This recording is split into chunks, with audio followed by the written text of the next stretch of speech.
Today's graduation address will be given by Justice Stephen Kós. Stephen Kós graduated with a Bachelor of Laws with first-class honours from Victoria in 1981 and a Master of Laws from Cambridge University in 1985.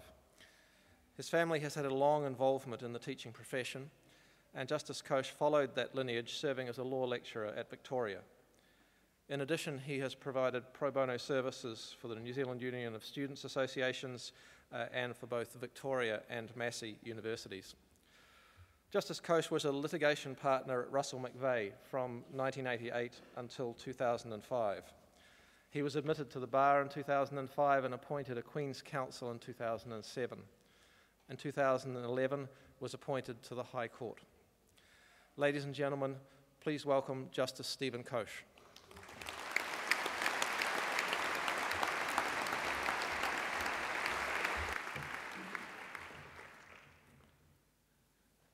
Well, Mr. Chancellor, Madam Pro-Chancellor, Mr. Vice-Chancellor, members of the University Council, members of the Academy, graduands, families and friends. My very warmest congratulations to all the graduands assembled out there and here today. It's a great day for you and for your families, and so it is for those of us on this stage. So I want to start by saluting you on your achievement today, which is about to be literally capped.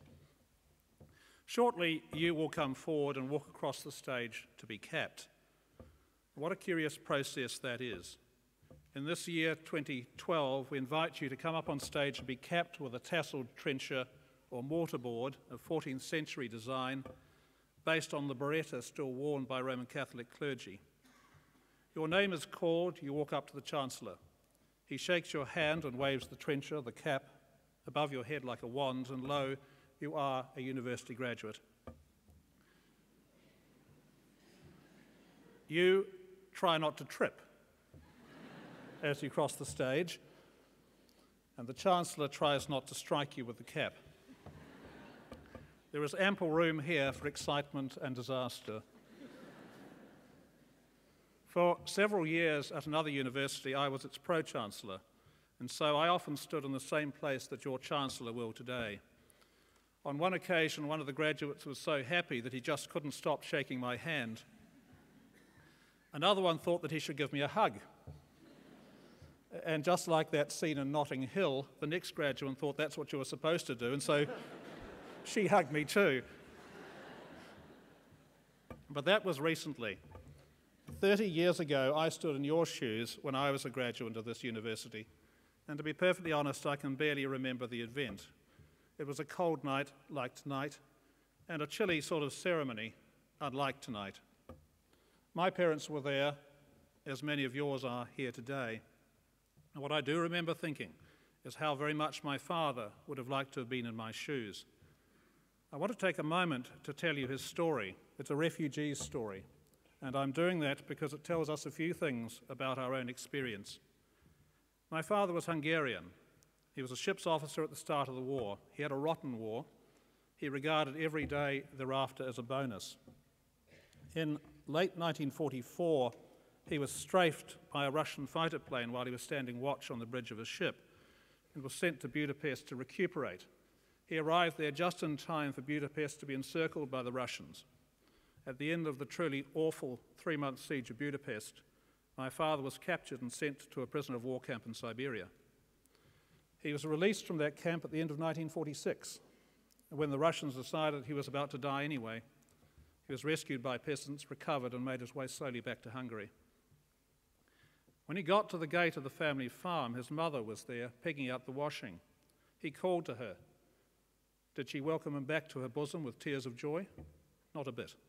Rather dismissively, he thought, she told him to sit down on a bench and she'd get him a sandwich when she'd finished picking up the washing. And what he realised at that moment was that she thought he was just another tramp, one of millions crisscrossing Europe in the late 1940s. She neither recognised him nor imagined him still to be alive. He went back to sea, but he'd fallen out of love with Hungary. In port in Istanbul, he led the rest of the crew off the ship. The plan was to climb down the side of the ship away from the wharf, swim past the gates, find a Turkish policeman and claim political asylum. The ship's captain remonstrated with them. He said they would get into terrible trouble back in Hungary. My father said they weren't going back there anyway.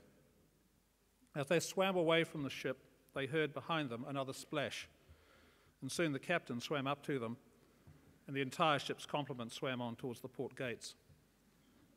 My father was taken in by the Red Cross, or in Turkey it was the Red Crescent, and he was given two choices of new homeland, Canada or New Zealand, and he chose here because it was further away from Europe. He arrived here in 1952, and he met my mother when she taught him English at Pahiatua camp. Now, my father wanted to be a dentist, and laboriously he passed all but the final year at Otago University, and then he ran out of money. What a terrible waste. Now, today, he would have taken a student loan and ploughed on, but not in 1958. He spent the rest of his career working perfectly happily at the Department of Scientific and Industrial Research. In all the years before his death, I never heard him complain that he could have achieved more. He thought New Zealand a wonderful, fair, and secure country. And like most refugees, his efforts were put into seeing that his children were a success. Without rancour, my parents gave me a stable, happy home to go to varsity for my first few years. They found spare money to give me financial support, something for which I'll always be enormously grateful. But above all, after the defeat of my father's dreams, the prospect of my failing was just not a permissible option, and so it didn't happen. Now, mine is not such an unusual background. Another house, not in Waitemata where I was brought up, but a state house in Burnside and Christchurch. Another family with a three-letter surname, first letter K like mine, second letter a vowel, third a consonant, also like mine. There it was the mother who was a refugee, an Austrian, not a Hungarian. Her name was Ruth Lazar, and she married a man called George Key. Not a very reliable husband, not a very good worker, unlike his son. Ruth Key worked as a night porter and a cleaner to get her children through school and started off at university. And there are just numerous other families like that. In years to come, their successful children might not be called Key or Kós, but Nayan, Iremaya, Dokic, Mahalam, Hussein. It's simply part of what this country is and always has been. The point is, ladies and gentlemen, this is an extraordinary country of opportunity for my father, for me, for the Prime Minister, and most of all for you. I'm not saying it's a land of milk and honey. You still need to go down to New World and put hard cash on the counter for those commodities. But it's a nation that gives people a fair crack of the whip. It's part of our ethos and it's part of our law.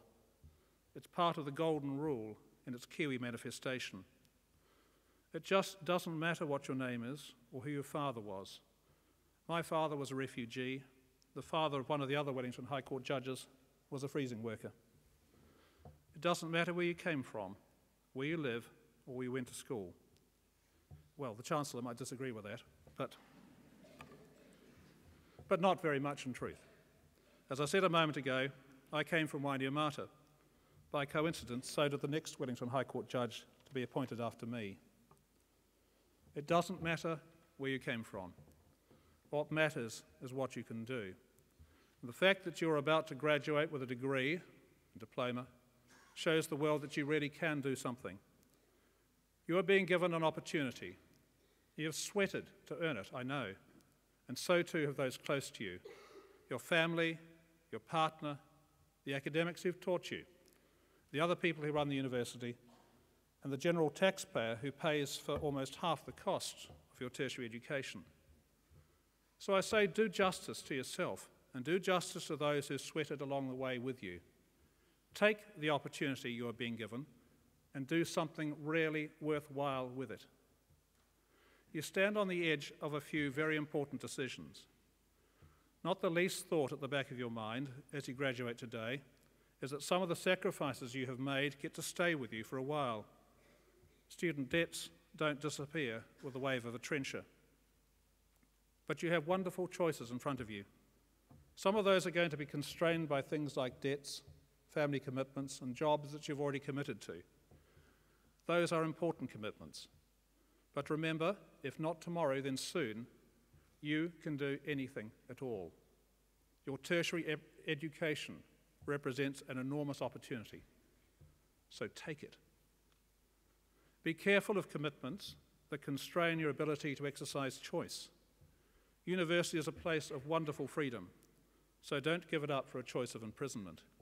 Nice houses, nice cars, nice trips overseas come with a cost and a ball and chain in the form of more debt.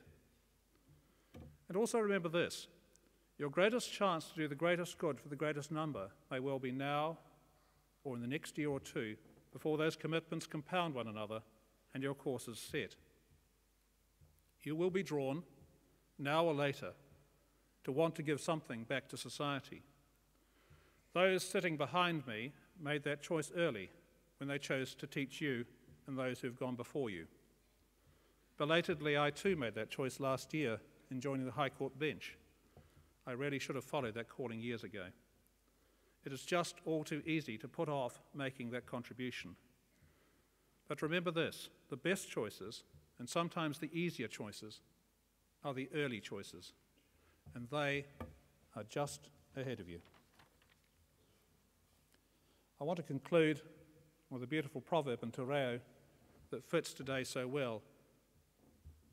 Kawa e whakarohea, te mahina enari te otina. It means think not on the labour, but rather reflect on the completion. So my very warmest congratulations to you all. Step carefully across the stage as you are kept. Step joyfully and safely tonight when you celebrate. And step purposefully tomorrow as you make your way in life with all these new opportunities ahead of you.